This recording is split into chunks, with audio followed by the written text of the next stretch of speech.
जब तक रसूलुल्लाह सल्लल्लाहु अलैहि वसल्लम मक्का में थे कभी भी किसी वाक्य में भी यहूदियों का जिक्र नहीं हुआ, लेकिन जब रसूलुल्लाह सल्लल्लाहु अलैहि वसल्लम मदीना गए तो वहां पे पहले से बहुत सारे यहूदी आबाद थे। अब क्वेश्चन ये है कि मदीना में इतने सारे यहूदी आए कहां से? क्योंकि यहूदियों को 1000 साल पहले से पता था कि बहुत जल्द मदीना और उसके आसपास एक पैगंबर आने वाला है। आज से तकरीबन 70 साल पहले 3 अरबी शेफर्ड्स फलस्तीन के पहाड़ों में अभी घूम फिर रहे थे कि अचानक उन्हें दूर से एक पहाड़ में एक गार, एक केव देखा। वो उस केव के अंदर गए और उन्होंने देखा कि उस केव में सिर्फ 2 जार्स पड़े हुए। उन्होंने ये जार्स खोल के देखे तो अंदर पुराने जमाने के कुछ पेपर्स और स्क्रोल्स पड़े हुए। उन्होंने सोचा पता नहीं कोई चीज होगी बस, तो उन्होंने बाजार जाकर थोड़े पैसों के बदले इनको बेच दिया। वहां से ये स्क्रोल्स किसी तरह अमेरिका के एक साइंटिस्ट के हाथ लगे, जिसको डायरेक्ट पता लग गया कि ये यहूदियों की आसमानी किताब तौरात है, लेकिन ये किसी अजीब से स्टाइल से लिखी हुई थी और आज के जमाने के सारे तौरात से मुख्तलिफ थी।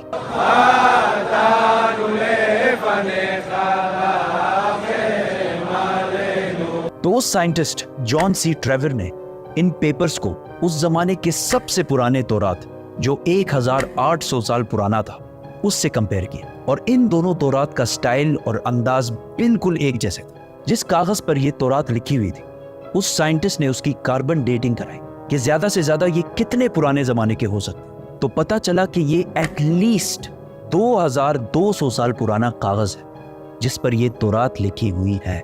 विच मीन्स कि ये तौरात जो फलस्तीन के एक गार में एक आम से अरबी शेपर्ड को मिले थे, ये दुनिया के सबसे पुराने तौरात में से एक है। इवन हजरत ईसा अलैहिस्सलाम के आने से भी पुराने का तौरात है। Copies of the Bible that are 1000 years older than any previously known copy of the Bible? ये कंप्लीट तौरात तो नहीं है, लेकिन तौरात के बहुत सारे पोर्शंस इसमें मौजूद हैं। इन स्क्रोल्स के स्टार्टिंग में यहूदियों के एक पैगंबर आइज़ाया का जिक्र है, जिनको क्रिश्चियंस और मुसलमान दोनों एक सच्चा प्रॉफिट मानते हैं। और इस पैगंबर आइज़ाया ने फ्यूचर की कुछ प्रोफेसीज लिखी है कि आने वाले वक्तों में दुनिया में क्या क्या होने वाला है।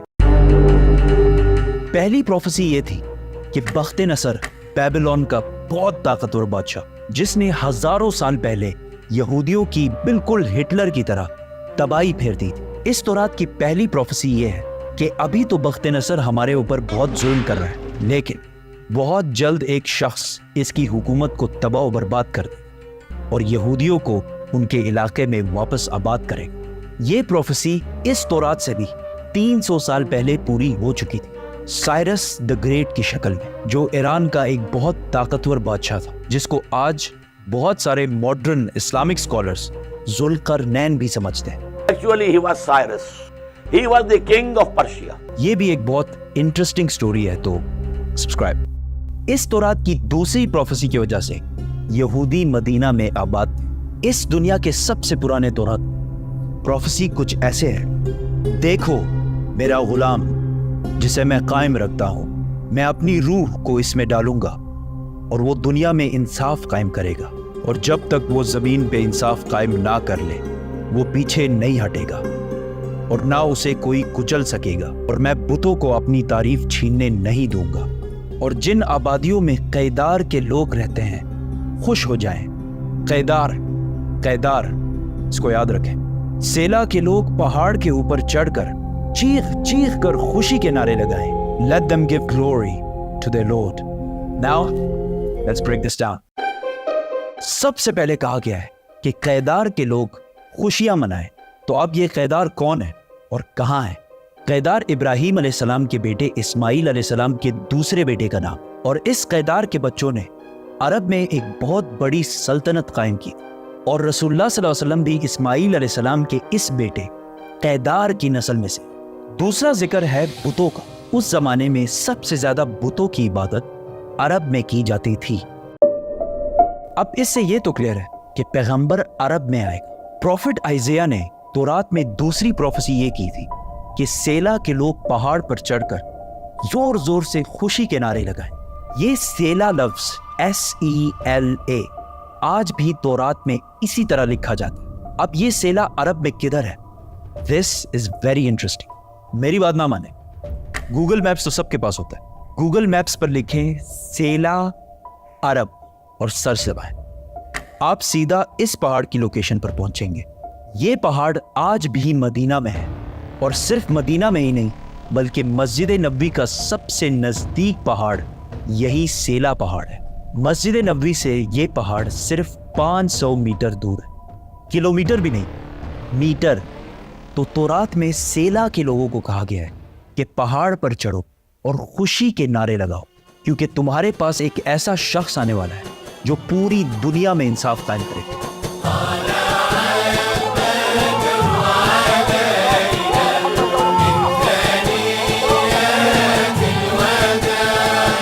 اور یہ سب کچھ تورات میں یہودیوں کو پہلے ہی بتا دیا گیا. یہودیوں کو اس بات کا پورا اندازہ تھا کہ بہت جلد مدینہ میں ایک پیغمبر آنے والا ہے. تو آہستہ آہستہ بہت سارے یہودی فلسطین سے مدینہ اور اس کے آس پاس شفٹ ہونا شروع ہوئے کہ کاش ہم اس پیغمبر سے مل سکیں. اور ایک دفعہ تو یہودی اور رومن امپائر کی لڑائی کے بعد بہت سارے یہودی مدینہ اور اس کے گرد جمع ہونا شروع ہوئے, اور خیبر کو جو مدینہ کے سب سے قریب سٹی سمجھی جاتی تھی اس کو اپنا ہیڈ کوارٹر بنایا.